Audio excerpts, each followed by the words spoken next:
4 серия. Пека Джиннің әкесі мерт болады. Одан кейін Аджин бас киімді алып дәретханаға ағызып жібереді. Кейін ол үйге полиция келіп бәрін тексере бастайды. Олар сол маңайдан Пека Джиннің бастығын ұстап алып кетеді. Пека Джин болса ауруханаға түсіпті. Ол детективқа әкесі бастығының соққысынан кейін өлгенін айтады. Бастығы болса оны Пека Джинді аңдып жүрген адам деп ойлағанын, яғни бас киімде бір адам Пека Джинді тұншықтырып жатқасын өз-өзімді ұстай алмай бір ұрдым дейді. Бірақ детектив ешқандай бас киімді таппағанын айтады. Пека Джин барлығын дұрыстап ойластырған болып тұр ғой. Сол себепті ол да полицияға ешқандай бас киімді көрмегенін айтады. Бастығы оның әкесін бір ұрғаннан кейін жедел жәрдем шақырмақшы болыпты. Бірақ Аджин жылап, ол менің әкем, мен барлығын өзім реттеймін деп оны тоқтатып қойған екен. Содан бастығы ештеңені дұрыс ойлана алмай, Аджинді тыңдап кетіп қалыпты. Қазірде ол сол кезде не болғанын түсінбей қалғанын айтады.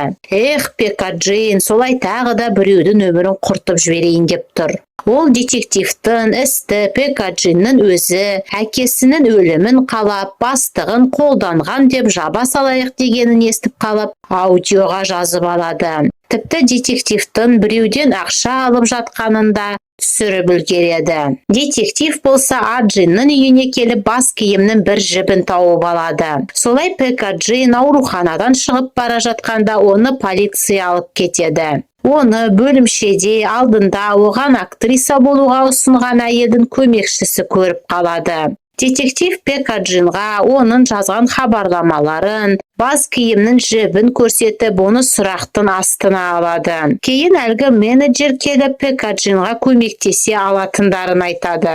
Әрине, олардың көздегені Пека Джинді актриса қылу ғой. Содан кейін Пека Джин ойлана бастайды. Детектив болса енді Джунсодан жауап алады. Ол түрмеден шыққан күні Аджиннің әкесіне мотельға барып, оны өлтірмекші болғанын айтады. Бірақ ол онда болмағасын Аджиннің үйіне барып, оның әлі тірі екенін көріп, тағы да оны бір ұрдым дейді. Солай тағы да Аджинді қорғап қалу үшін бар кінәні өз мойнына алмақшы болады. Сол күні шынымен де Джунсо Аджиннің үйіне барып, оның әкесінің бір ұрғанын біліп қалыпты. Себебі бита сол Аджиннің қолында болған екен. Содан ол әлі де батпаған бас киімді алып, битаны да сүртіп, өз қолымен тағы да Аджиннің әкесін бір ұрған екен. Аджин продюсердің ұсынысын қабыл алып түрмеден шығады. Олар бар кінәні тағы да бастығына жаба салыпты. Оның үстіне детективтің пара алғанын дәлелдеп оны ұстап беріпті. Содан кейін продюсер Аджинға Джунсомен араласуынды қой деп талап қояды. Яғни оның өткен өмірімен байланыстыратын ештеңе болмағанын қалайды. Пека Джин әрине барлығына келіседі. Солай бұл істе жабылады. Джунсо түрмеден босап шығып, оған Аджин келіп, енді менің өміріме араласпа, мен танымал болғым келеді, сен болсан мені төменге құлатасың деп айтады. Солай ол шынымен де танымал актриса болып, оны теледидардан бастығы көріп қалады. Солай 4 серия аяқталады. 5 серия. Пусанда халықаралық кино фестивалі болып жатады. Аджин Хо Инган деген актермен бірге келеді. Айтпақшы, менің сүйікті актерім. Истинная красота деген дорамадан көріп, ойнаған рөлі ұнап қалған еді. Екеуін бірге көріп, Инганның бұрынғы қызы Рена Аджинға өштесіп алады. Солай екеуі бірге бір киноға түсіп жатқанда Рена оның актерлық шеберлігін ұнатпай, әдейі қинап қояды. Джео болса түрмеден босап шығыпты. Бір күні ол Аджинді көріп қалып, бірақ қасына жақындай алмайды. Ол інісін өсіріп жатқан тәтесіне ақшалай көмектесіп тұрады екен. Бірақ інісімен көрісуге батылы жетпей жүреді. Джунсо болса өзінің кітабын жазып шығарып барыпты. Ол Аджин киноға түсіп жатқан жерге келіп қарап тұрғанда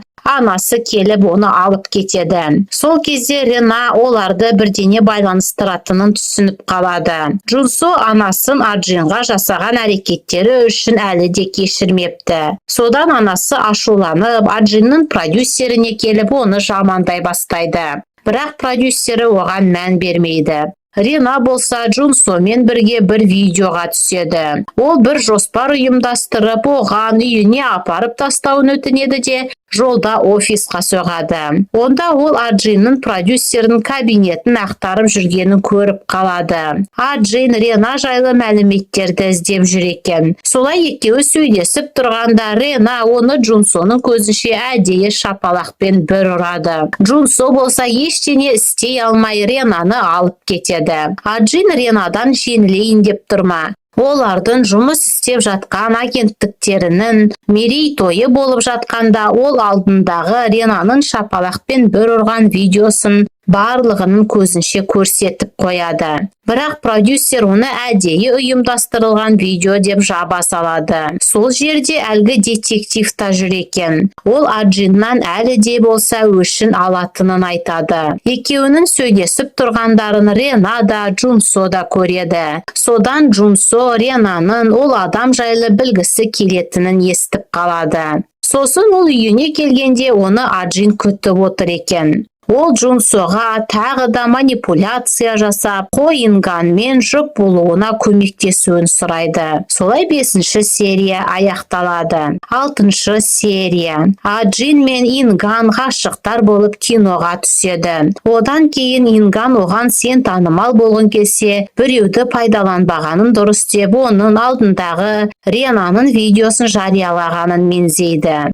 Кезінде ол да бір досының аллергиясы бар екенін біле тұра, оның арахис қосылған тамақты жегенін айтпаған екен. Содан кейін досының орнына өзі тележүргізуші болып солай елге танылыпты. Джео бір танысына жұмысқа орналасып, ол оған әлгі детектив жайлы мәлімет жинасын деп бұйрық береді. Ол детективті бір дәмханадан тауып алып, телефонын алып, барлық мәліметтерін өзіне көшіріп алады. Кейін ол сол мәліметтерді Джунсоның сұратқанын біліп қалады. Бірақ Джунсо оған Аджиннің өз әкесінің өліміне еш қатысы жоқ екенін айтады. Солай екеуі детективқа қарсы шығатын болып, Джео Джунсоның үйіне келгенде онда Аджинмен кездесіп қалады. Өзі әзілқой жігіт екен. Күлмейтін Аджинді біраз күлдіртіп көңілін көтеріп жібереді. Тіпті Джунсоның өзі де таң қалып екеуіне қарап қалады. Сосын екеуі Инган жайлы да мәлімет жинайды.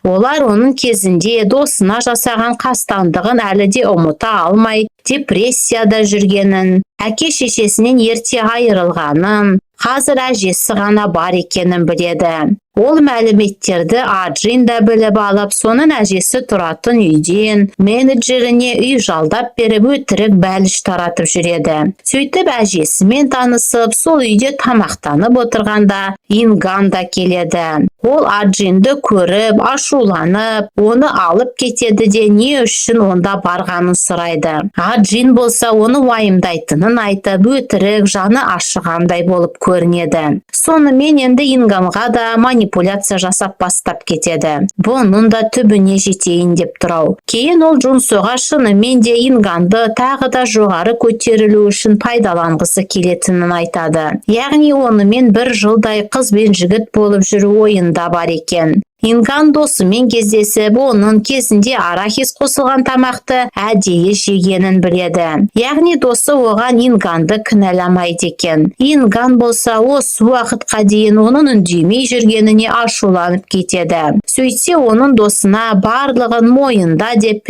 Аджин айтқан екен. Оны Инган білгеннен кейін директорына барып, Ренамен ара қатынастарын үзгендерін жарияласын дейді. Джео мен Джунсо әлгі детективті бопсалап аузын жапқыздырыпты. Инган болса ойлана келе ақыры Аджинді кешкі асқа шақырады. Аджин Джеоға өтірік, Инганның алдынан шығып кедергі жасауын сұрайды. Солай ол оның ресторанға кешігіп келгенін қалаған екен. Өзі болса өтірік, соны күткендей болып көрініп қамқорлығын танытады.